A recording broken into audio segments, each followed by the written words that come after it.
तीर्थ पर अपनी एक छोटी सी कविता मैं केदार जी को समर्पित करते हुए कि असमान दरार परे ता परे, असमान दरार परे ता परे,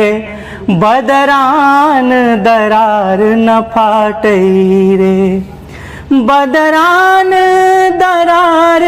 परे ता परे, खेतवा में दरार न फाटई रे, खेतवो में दरार परे ता परे, खरिहान दरार न फाटई रे, खरिहान दरार परे ता परे, अंगना में दरार न फाटई रे, अंगना में दरार परे ता परे, आचरा में दरार न फाटई रे,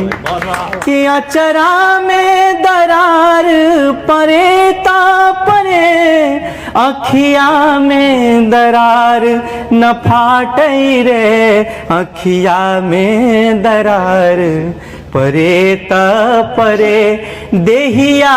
में दरार न फाटई रे, में दरार न फाटई रे, देहियो में दरार परे ता परे, नेहिया में दरार न फाटई रे, देहिया में दरार परे ता परे, नेहिया में दरार न फाटई रे। कविवर को प्रणाम, आप सबको प्रणाम, इस भूमि को प्रणाम, बहुत बहुत धन्यवाद।